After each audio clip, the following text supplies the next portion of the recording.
So let's get to it. My top 10 balanced choices. Number 10.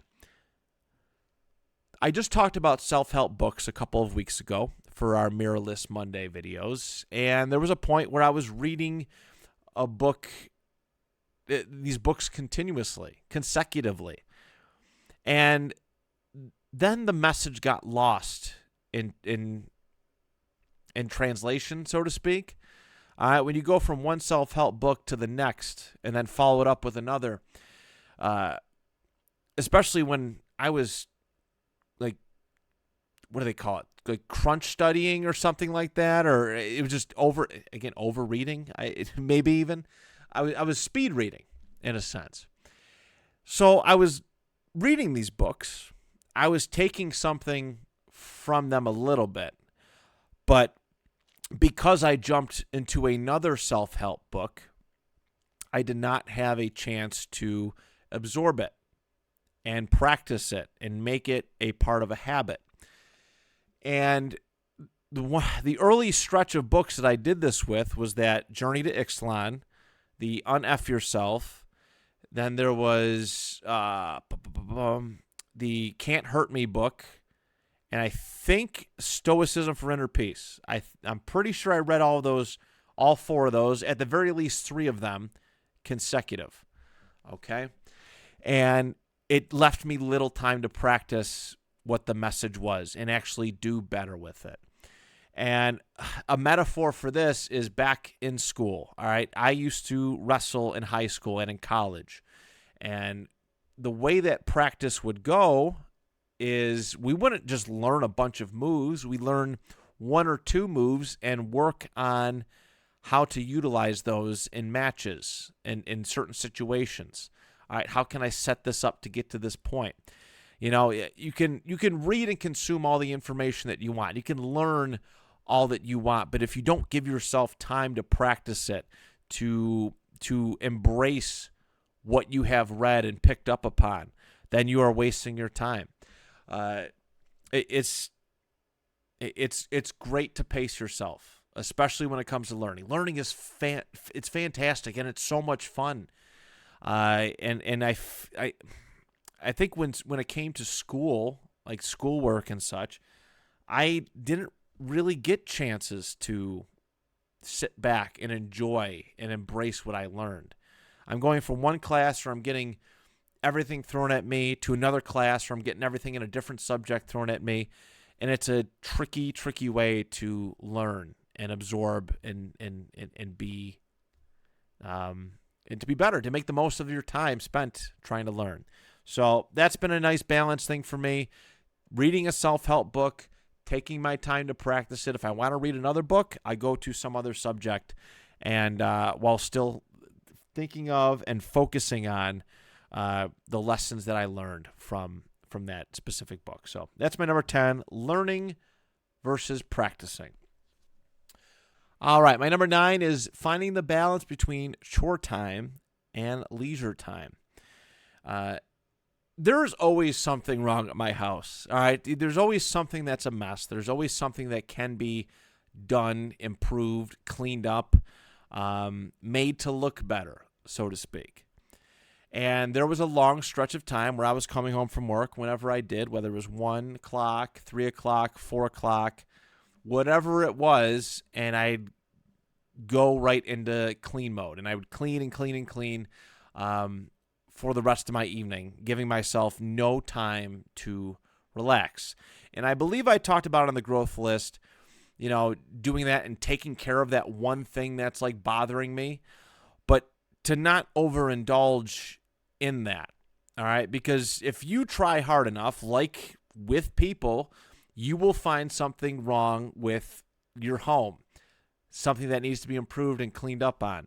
And you can end up on a nonstop cleaning spree, which might not be a bad thing, but also when you start to become too obsessed and lean too heavily in the we gotta do stuff, you're never going to find peace. On the flip side of that, leisure time. There are stretches where I get in like a mood where I just want to lay down and I want to do absolutely nothing. And that's not good either. That's not good either. Being sedentary in a sense is not good either. Like this past Saturday, at time of recording, I was surprised at the last moment with a couple hours before I went home on Friday that there would be no overtime opportunities on Saturday. So I was like, okay, I guess it sucks, but whatever. We'll make the best of it. So when I came home, I had a plan in mind. I wanted to do something, but not too much. I wanted to enjoy myself if I wasn't going to go to work. So I cleaned the rug, which is something that we need to do frequently. And I cleaned up the rug, and for the rest of the morning, I chilled the heck out. I played video games. I actually sat around and played video games for hours upon hours on end, and it was nice and relaxing to do. Now also, because I spent a couple hours doing it, now I have I got to do something. I'm kind of fiending for it, but that's the nice balance with this, chore time versus leisure time. I don't want to spend too much time doing absolutely nothing because things are only going to get worse around the house. But also, if I spend too much time cleaning up, I'm never going to have time to relax, and I will never, ever be satisfied with what I accomplish. So, number 9, finding the balance between chore time and leisure time. Number 8. I'm going to go with the home life versus overtime. And it's actually perfect that the previous entry referred to work in some sense, and it just works out really nicely. So I don't mind working. I should specify that. I am very, very proud. I take a lot of pride in my work. When I get that paycheck at the end of the week, I do so with glee, and I feel like I accomplished something. It really is a sense of pride for me. There was a point I told you about when I was fixing my financial situation where I was working 60, 70, 80, 90, and at one point 100 hours a week, and sometimes between 2 jobs. And that wasn't good, but there wasn't, I'm not going to, again, complain about the money. It was wonderful. Paying off all my bills, building a nest egg, all that jazz, but I sacrificed things for it. I sacrificed time with friends. I sacrificed time with my wife, time with my dog, stuff that I can't get back. So after I had my kid, I was on a no overtime kick. All right, I didn't want to. I didn't want to work overtime, and because I didn't work any overtime, started falling behind on things. All right, money started getting a little tight, and eventually that nest egg that I built up was kaput, gone, and that wasn't good either. I like taking overtime. I like taking up these opportunities, especially when my work has them, because it's relatively easy stuff. And again, I don't mind, but I don't want to become so obsessed with it. I don't want to overindulge in taking overtime to the point where I don't get to come home, for hours on end. Don't get to spend time with my kid and wife. Like, that's not good either. So I have a balanced system now. And also, too, like when they yank overtime from me on a Saturday, 3 hours before I'm supposed to go home on a Friday, it doesn't hurt as bad. I'm not so dependent on that overtime where it stings and ruins everything because it just hurts less. I think it's the best way to put it. So I found that balance. I found that happy medium where, yes, I'm going to spend a little bit more time at work so we can make ends meet, so we can do fun things and afford all of our bills, but I'm also not going to live at work. All right, I'm not going to live at work where the only time that we spend together is at night, when I'm saying goodnight or whatever it may be. So work life, home life, taking too much overtime versus not taking it. Had to find balance in that. Very, very proud of that. That's my number 8. Number 7, it pertains to this specifically. It is creating entertainment versus consuming it, so to speak. I spend a lot of time podcasting. All right, I've a lot. There was one point where I was recording 6 to 7 days a week, depending on what week it was, and I was doing multiple shows. My football podcast was 6 days a week. One of my other shows was once a week, and they all fell on different days as far as recording, and it became a lot. It took its toll on me. All right, it made it hard to enjoy podcasting and doing this thing that I had to find balance in. So creating it, not doing too much, and not losing myself, not shifting my weight too far on one side where I fall off the balance beam and crash, because that's what I did. I crashed hard to the point where I hated podcasting for a little bit, and then consuming it and just enjoying things, right? Just enjoying life, entertainment. It's hard to find inspiration when you're so tunnel visioned on what you're creating that you're ignoring everything else, that you're ignoring current trends and so much more. It's not a healthy way to be a content creator. So I had to find that balancing act. All right. My weeks now, like, I record, I edit usually the day before the episode's supposed to come up. I plan it. I start planning episodes out at a certain point in the week as to not start overwhelming myself too early. There's a nice balance. And I do it all while having a great life with my kid and being able to do stuff. I'm not taking time away from him to record this or plan these episodes out or make some sort of content.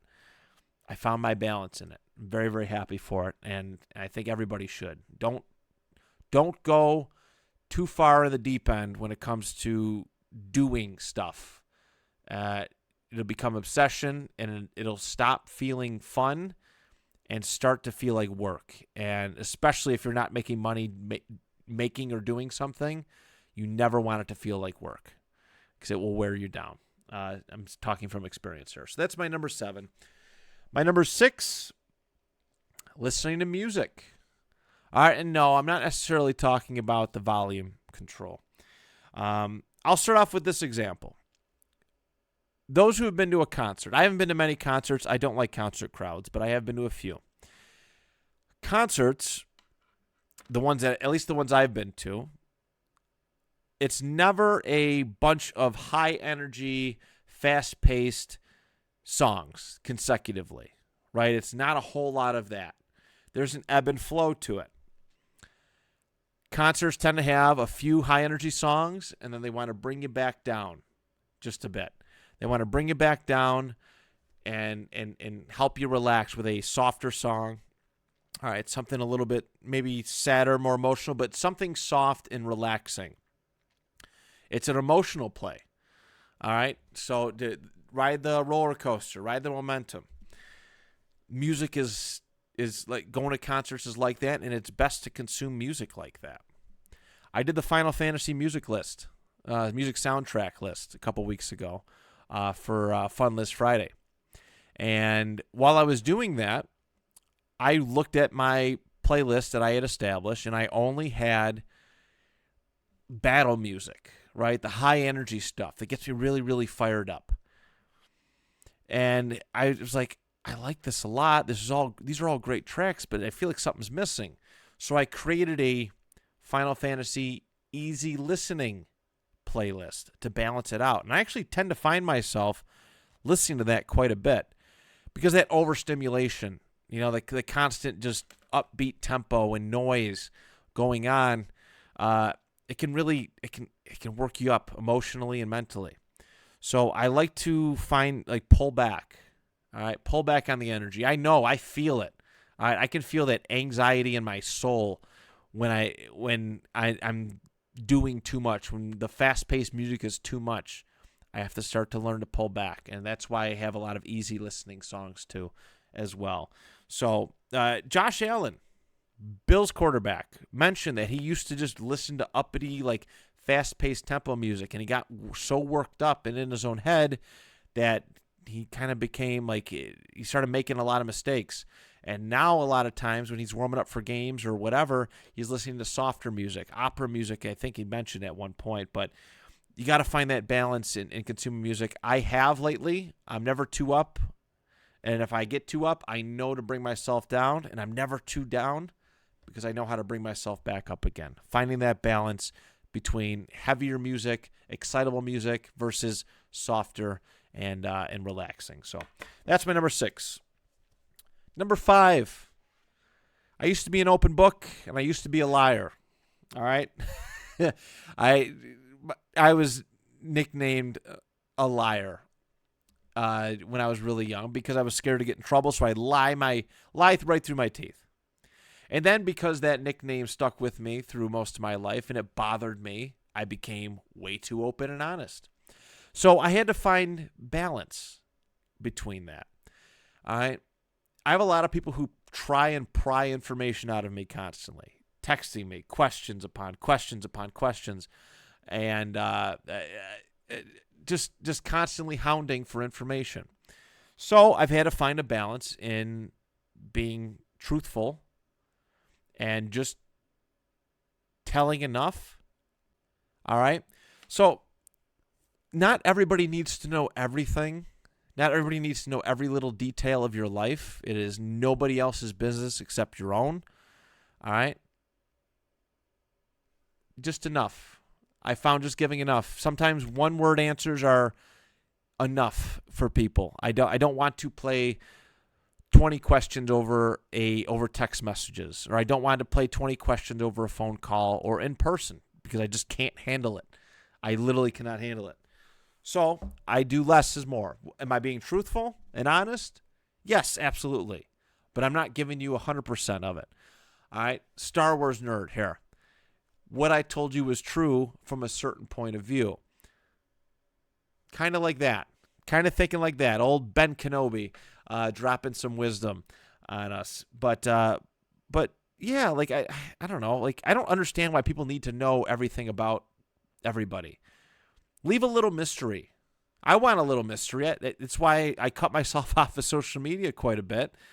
This is because I want a little mystery. I want people to have a reason to chat with me in person instead of knowing all of my business beforehand and there being no reason to talk. All right, leave a little mystery. So, selective truth versus open book. All right, finding that balance has been very important to me, and that is my number 5. Number 4, doing what I want versus doing what others want. One of the hardest balancing acts of finding peace is having to, like, if you are just in a social climate, all right, number 4 for me, doing what I want versus doing what others want. This is something that I have a lot of issues with socially. Things that have happened with my wife where I feel like I'm doing too much. That's her ideas, her friends, her family, and I'm not doing enough with my own. And this is something that I brought up, so I'm not like ashamed to talk about it. This is that selective truth thing that I just mentioned essentially.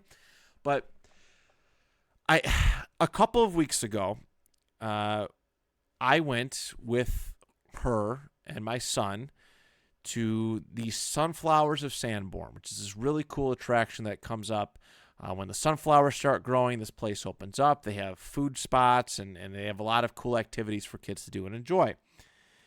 And so we went there. We went there on Sunday.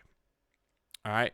The nice thing about it, though, and usually this would bother me if it was just me doing this, but the nice thing, the balance in that was that on Friday, me, her, and my son did something that I wanted to do, which was have a dinner picnic before I dropped my son off for a sleepover over my parents' house. If I am doing too much that other people want to do, if I'm only seeing somebody on other people's terms or doing the things that they want to do, it's eventually going to wear on me. It's going to annoy me. It does. I need balance. All right, I need to have me time. I need to do the things that I want to do, whether you're with me or not. I hope you come with, whoever I'm with, decides to spend that me time with me, doing things that I want to do. That's fair and that's balanced. But if I'm on your time all the time, if I am spending time with your people all the time, then we're going to have issues. All right. But this sunflower story, this sunflowers of Sanborn on a Sunday, the picnic the previous Friday, that Friday before, that was balance and it was nice. And I was in a good mood because of that. So that's something that I strive for is finding that balance. Doing what I want to do and some of the time and doing what other people want to do some of the time as well. Finding that. All right. My number 3, helping others versus being a little selfish. And I feel like I've given way more than I've received. I'm going to be honest. I do believe that. I don't know if it's selfish or cocky or arrogant, but I do. I'll talk just strictly podcasting. All right. When I ran my studio, one of my hooks, one of my ways to bring people in was, hey, I'll edit your shows for you, but if you want to learn at some point, that would be incredibly helpful. And soon people got way too comfortable with just leaving everything to me. Hey, can you do this for me? Hey, can you do that? Can you have this by this date and time? And it was them taking advantage. I was giving more time editing other people's podcasts than I was taking care of my own stuff. I counted, there was a week stretch where I was doing 21 podcast editings in a week span. 21. All right. There was one evening where I was editing 7 at a time. Wednesdays was rough back then. I was editing 7 podcasts in one night to have them ready to go by Thursday. It's insane. But because I did that, because I was spending so much time doing everybody else's stuff, I lost my way. My stuff suffered because of it, because I was so limited on time. And that's been the tricky balance over all these years. Now I will help those who help in return. All right. I will share posts for those who share mine. I used to do that a lot too. Used to piss me off. I used to share everybody's stuff all the time on Facebook or whatever. And I would not get a retweet, a share. None of my stuff got shared and it just drove me nuts. So I'm a little bit more balanced with it now. All right. I'm selfish because I do a show on my own. I don't have co-hosts, and obviously I love the co-hosts that I have, but I take care of me. I've been helping with my friends on their YouTube pages, and it's been I had no problem doing that. But then I started noticing that not that it wasn't appreciated, but my stuff was suffering again because of this, and I was doing it on a much smaller scale than I was when I was actually editing podcast episodes. But I create shorts for my friends, and because I wanted to help them, but it just PTSD from giving too much, and I think that they all understand it. I think so.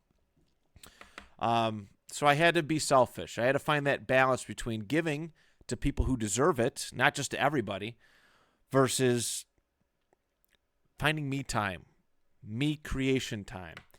And this goes far beyond podcasting. I've done it with wrestling, with jobs, trying to get people jobs. I can only do so much. Once I get you in the door, get you an interview, that's it.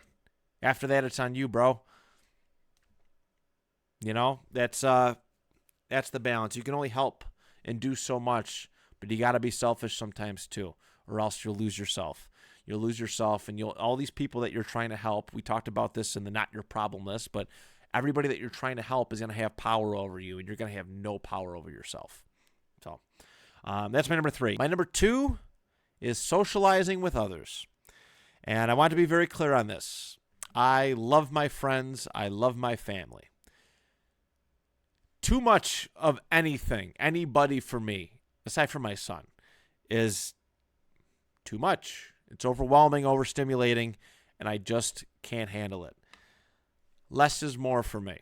All right. I value the limited times that I get to see my friends. It makes those hours more meaningful when I get to spend time with them. It makes them stand out. If I'm in constant communication with you on a daily basis, I don't know how people do it. My wife does it with her friends. She talks every day, and I don't know how. My mind would explode at the thought of forced conversations every day. The obligation, the feeling of being obligated to talk to people every day. I like my space. I like my space. I can't miss you if you're always there.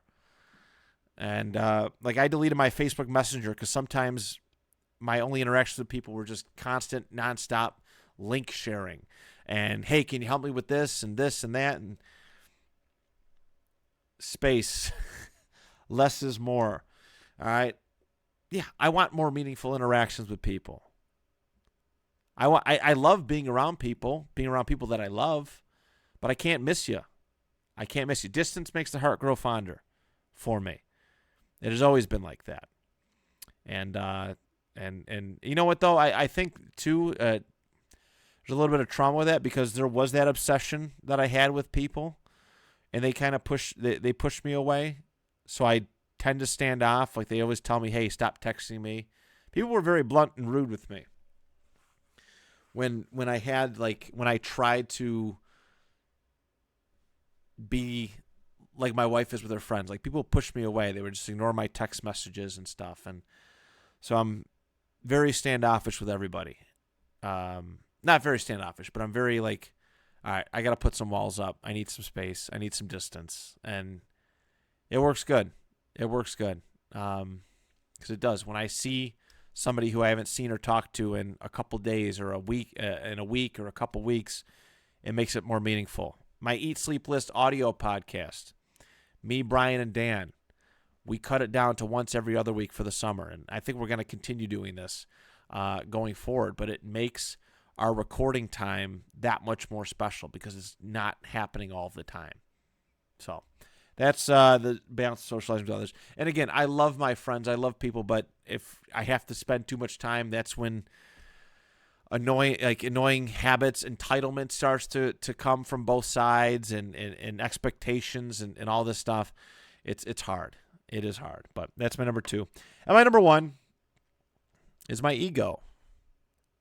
All right, it's my ego.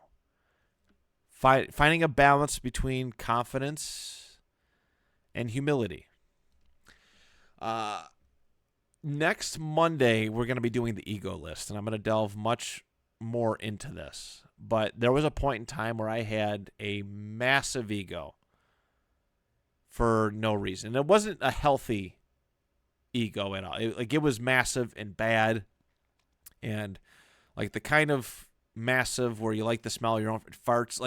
I'm not saying that to be funny. I didn't really smell my own farts, but you're just so wrapped up in your own world and so overconfident. I'm going to talk a lot more about it next Monday because there's a lot of egotistical moments that I have that bother me to this day, that if I handled it a little bit better, maybe my life would be a little bit better.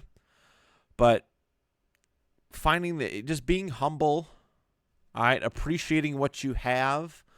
It's easy to complain and be ungrateful for what you don't have, but it's also important to be appreciative of what you do have.